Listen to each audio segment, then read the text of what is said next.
जी मसीह के बबरकत और जलाली नाम में आप सबकी सलामती हो। आज का हमारा जो टॉपिक है वो है कि मसीहियों के तीन खुदा सच है या झूठ।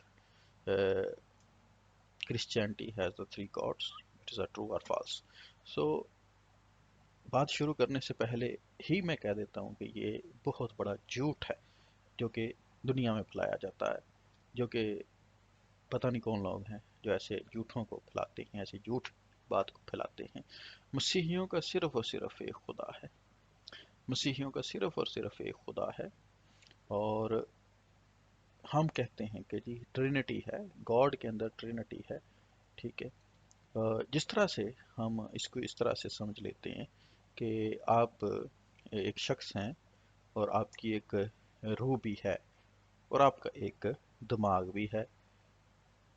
इस तरह से नहीं तो फिर इस तरह से समझ लें कि आप एक शख्स हैं, आपके पास एक दिमाग भी है और आपके पास एक दिल भी है। और फिर अगर ये भी नहीं समझ में आ रहा तो फिर इस तरह से समझ लें कि आप एक शख्स हैं, जब आप पैदा हुए तो आपके अंदर एक रूह डाली गई जो कि गुनाहगार नहीं थी, बिल्कुल साफ थी, पाक थी। वो डाली गई और आप जो है वो जीती जान हुए। और इस तरह से फिर आप बढ़ते गए, बढ़ते गए, बढ़ते गए, एक उम्र की हद आई। उस हद में आपकी रूह जो है वो एक बालग हो चुकी है, वो आपके जिस्म से निकल गई और आप डेड हो गए। और आपका जिस्म जो है वो जहान फ़ानी में जहाँ से लिया गया था उसी में वापस शामिल हो गया, यानी मिट्टी में वापस शामिल हो गया।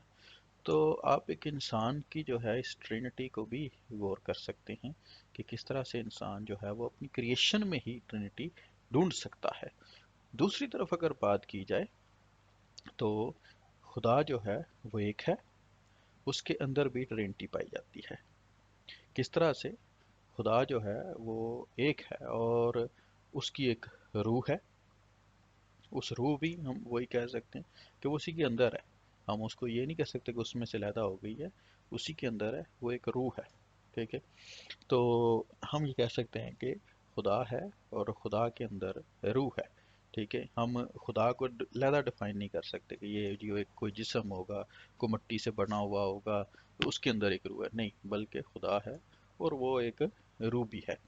और दूसरी तरफ हम बात करें तो उसके मुंह से अल्फाज निकलते हैं। जैसे वो कहता है कुन फायकुन, हो जा तो वो हो जाती है। यानी वो ये कहता है कि भाई ज़मीन बन जाए, रोशनी बन जाए, तो वो बन जाती है। तो कहता है कि जी हो गया। और वो कहता है कि जी दिन हुई शाम हुई और कल दिन हुआ। तो इस तरह से वो कहता है कि खुदा जो है वो बातें करता है और जो वो बातें कर रहा है, ठीक है, वो बातें एक जिस्म लेती हैं और वो बातें जिस्म लेकर मसीह अलैहिस्सलाम का रूप जो है इख्तियार करती हैं। वो जीसस क्राइस्ट का रूप जो है वो इख्तियार करती हैं। वो किस लिए है? क्योंकि वो उसी के अंदर से निकली हुई बात है। कोई हम ये नहीं कह सकते, हम कहते हैं मसीह जो है वो खुदा का कलमा है। तो कलमे का मतलब होता है खुदा के मुंह से निकली गई कोई लफ्ज़। ठीक है, कोई बात, तो जिसने जिस्म लिया है। तो इससे ये बात साफ जाहिर होती है कि खुदा के तीन हिस्से हैं। एक उसका कलाम जो वो कलम बातें करता है, दूसरा उसकी रूह है और तीसरा खुदा है। ये तीनों एक है, लेकिन हम जो क्रिश्चियनिटी है उसको तीन हिस्सों में देखते हैं और तीनों हिस्सों में उसकी स्टडी करते हैं। बाकी रही बात के मसीहियों के तीन खुदा हैं, ये कभी हो ही नहीं सकता, ये झूठी बात है। मसीहियों का एक खुदा है, उस खुदा के अंदर ट्रिनिटी पाई जाती है, उस खुदा के अंदर तीन हिस्से पाए जाते हैं और वो तीन हिस्से ये हैं। और अगर इसको बारे में किसी को समझ ना आए फिर भी वो सवाल करे, हम पूरी कोशिश करेंगे कि उनको समझ में आ सके। बहुत शुक्रिया।